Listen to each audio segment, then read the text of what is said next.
Operations called Operations Gulfstream, an incident that occurred on the 7th, which impacted or threatened our very livelihood here in Tobago. Our ecosystem has been um, grossly affected, and we depend on that. And other aspect of our lives actually depends on that. Um, but there is a need for us to pay very close attention to where we are based on the environmental impact of this particular incident. Hydrocarbons do resonate in a particular way and can affect respiratory ease by which we normally will want to, inhale what we consider in Tobago the lovely fresh air. We have responded to it, and with the efforts of the agencies that have been engaged in the cleanup, to date we have made remarkable results going forward. As this 15-kilometer span of impacted area, we paid particular attention to Scarborough and its environs.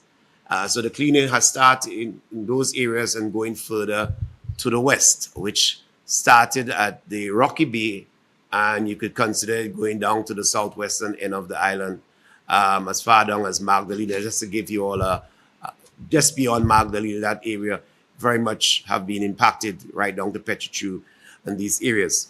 Now, that's to give you a quick background. We would have responded mobilizing a number of state agencies and also private sector with the expertise in accordance to the National Oil Spill Contingency Plan and also the Tobago Oil Spill Contingency Plan, part of which speaks to response. And the response, as I indicated, has been significantly going according to plan. It came with challenges, and I can reiterate that to the point that getting resources that is not here has been a logistical challenge, which we have overcome. And therefore, being level 2 going into tier 3, we expect that we will have total control over this event. So we are at that stage where we can say comfortable we are in control of this oil spill and in terms of the response team. I just want to immediately point to some of the institutions that have been involved. The Ministry of Energy, the Institute of Marine Affairs, also the Environment Management Authority. All of these bodies are involved along with a number of contractors, as I would have pointed out. Today, our exercise is very straightforward. One is to allow for testing of the air quality, which we have been doing. And in so doing, we recognize that there is also a concern about misinformation, and therefore it's important for us to state the facts going forward so that we could have the best quality going forward. Our ongoing effort to date speaks to a comprehensive environmental monitoring has been the cornerstone of this ongoing response effort. Air and water quality testing across the affected areas provide critical data on the spill impact on the environment and also public health. This testing is supplemented by doing a number of things. Fish sampling to assess the spill effects on the marine environment with a particular focus on commercially impacted also institutions and also the ecosystem along with those that function within it, for example, the schools, the businesses, and so forth. So based on the urgency that the executive have placed on schools, we recognize that this would have impacted the learning of our children, and I could imagine the concerns of the parents. But what is more important is their health. So we are here this morning with instruments. I will allow my colleague here to speak about to that, to do some quality testing of the air. So while we have been doing it, the results so far have been zero in terms of what the machines are picking up. So we bring it to your ground zero today. So that some of the handheld equipment that we will, through the experts of these of Rose, sorry, Rose, we will be able to pay specific attention to the school compound itself and see what the readings will be. Also, your nose are better than mine, trust me. So I'll be depending on also ground truthing as to what stench you are smelling. In other words, is there the air quality not only speak to what the machine may read, but exactly if there is an odor that you think that you are picking up, and then that needs to be communicated as well. So I don't want to delay the effort. I will ask Mr. before we go outside. So we'll go outside, walk to some specific areas, do the testing, and then we wrap it up. The reason why the cameras are here is that they will provide the evidence and we'll communicate that to the rest of the Tobago community and those who are concerned out there as to how we deal with information going forward. Mr. Beckles?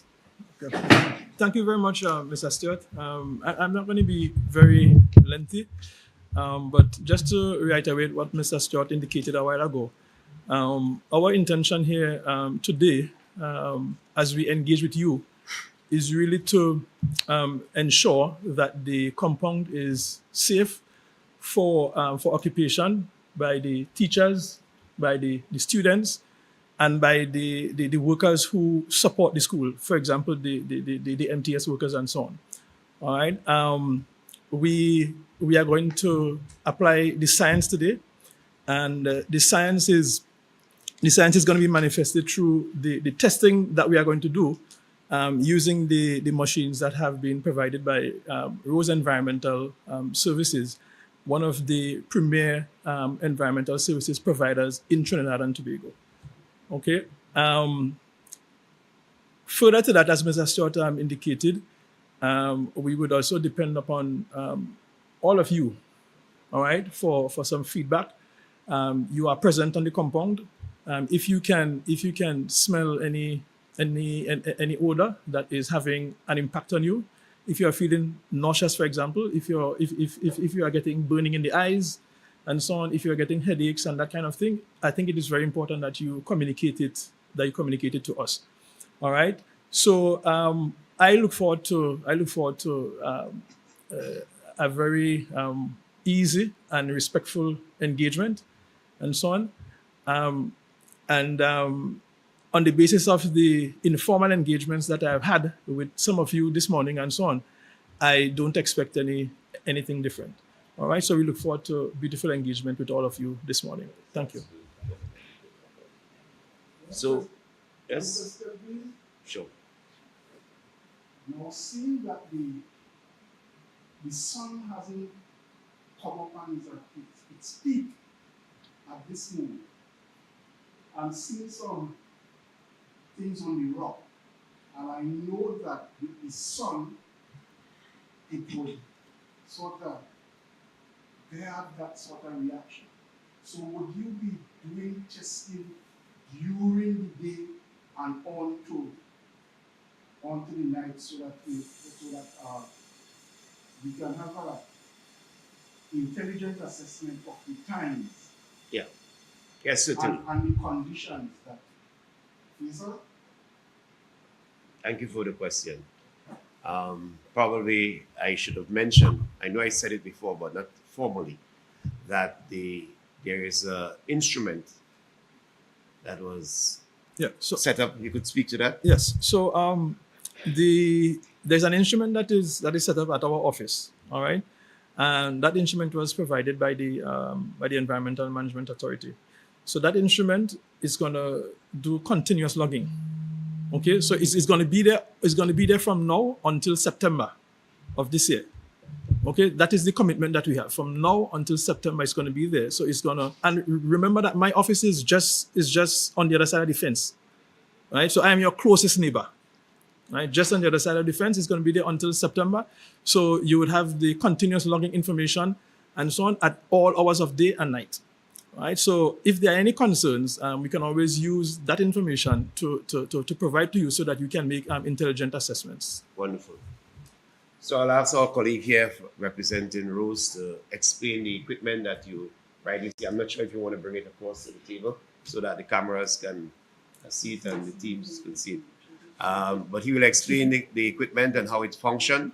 The objective is, as one of the things in our technical meeting last night, we decided to, apart from the station that is down next door, we will walk to those areas that I know, this, for example, the internal of the school, the back of the school, the nutrition areas, places like that, where you have occupation, and we'll come to a conclusion. All right, so let's explain the equipment and how it functions and what we expect.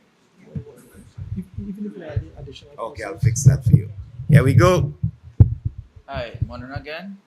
So I'll be taking several measurements to cover, a couple parameters. Our biggest indicator would be this device. It's a PPB ray. It measures total volatile organic compounds.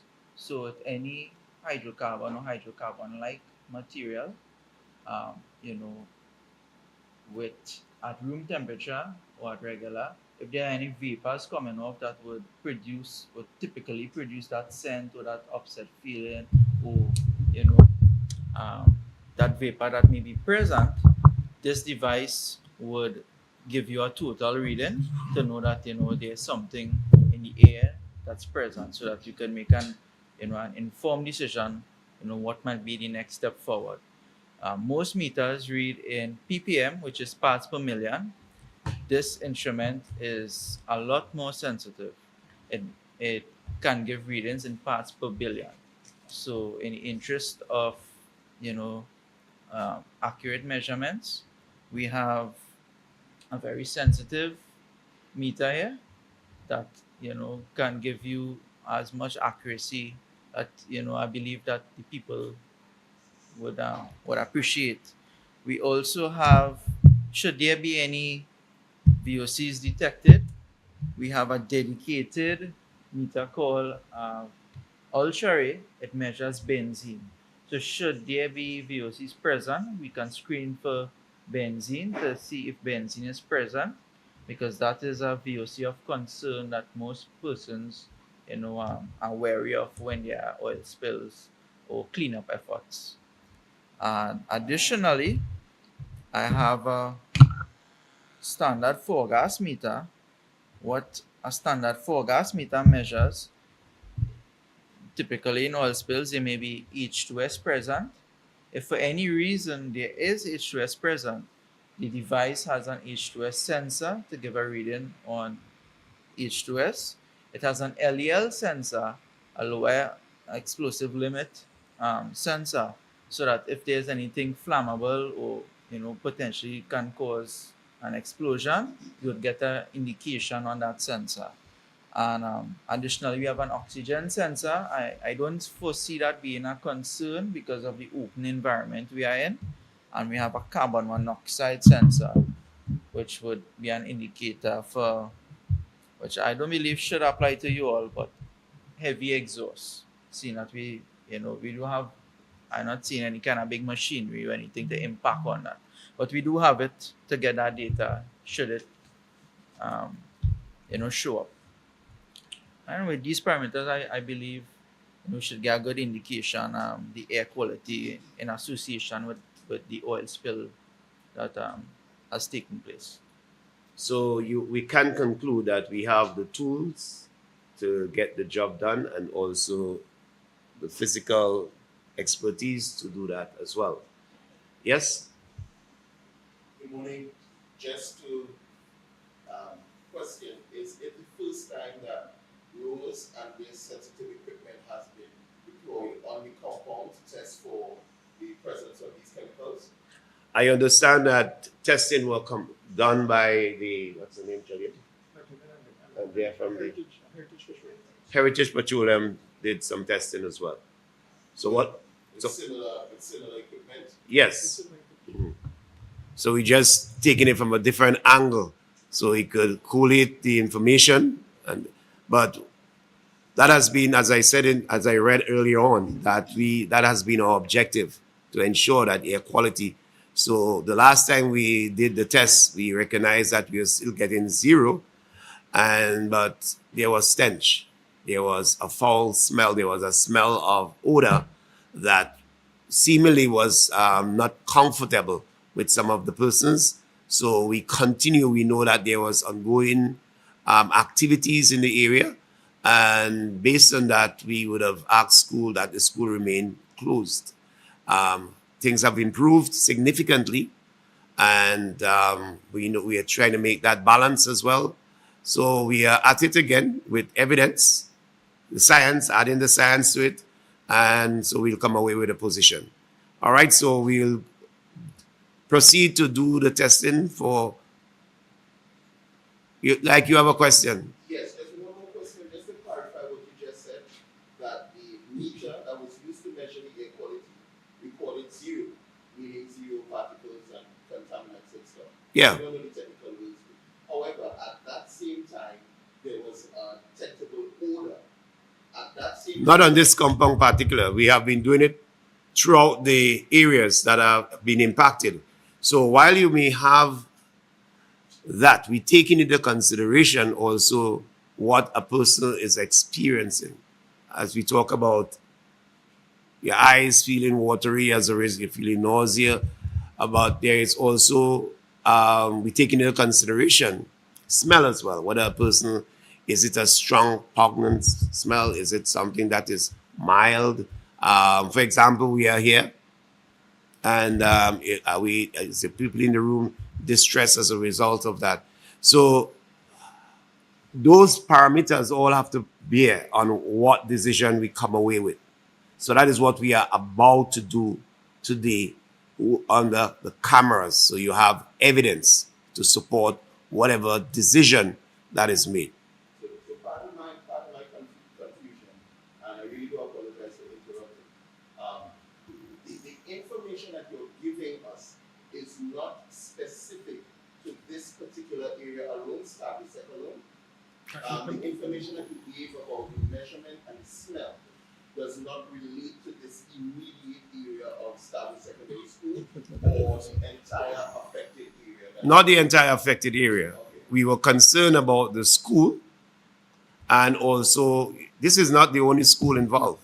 So we are here currently. We'll be going to the, but go ahead and address what you see. I just want to add that the team has really been attempting to work strategically. All right. We all know when the accident happened. We all know the sensitive receptors that have been impacted. Of course, among those would be the 2 schools in this area, Scarborough Secondary and Lambo Anglican. Over the weekend and over the last two days of the working week, Monday and yesterday, strategic efforts were made to put resources in this area between the Coast Guard base and the Environment Office, just on the western side of the school. All right, and a lot of resources were concentrated there to effect the cleanup, and that was done in an effort to arrest the situation so that the environment could be a bit more comfortable, so that the students, teachers, the ancillary workers, and so on could occupy the space, and therefore the learning loss in terms of the students being out of contact with the teachers and so on is going to be limited. Okay, so we are here today again to conduct the specific test of the parameters of concern in the presence of all of the stakeholders who are gathered here. And I also want to emphasize one thing that Mr. Khan would have mentioned. All right. So, for example, with respect to most of the VOCs and so on, all right, they are measured in parts per million. Right. This specific one, right, it measures in parts per billion. So it means, therefore, that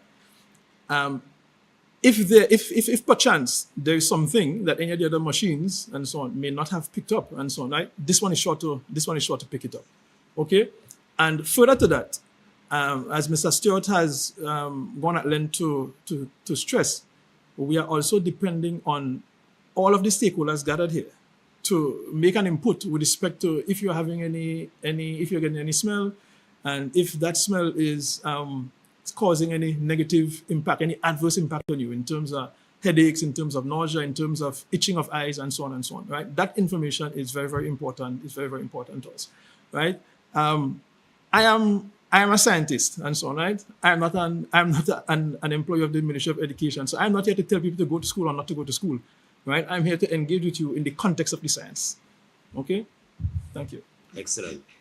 So, they say the eating or the testing of the pudding is in the eating. So, can we proceed to start this exercise and get some work done? And then we could wrap it up and come to a conclusion where we could communicate back to you, the stakeholders, and further you could, disseminate this information as to what the result shows. All right. So thank you very much for this briefing. We'll go out and then we come back if it's necessary. Come back in this room after we have concluded. So you will take us to the areas of major concern, and then we take it from there.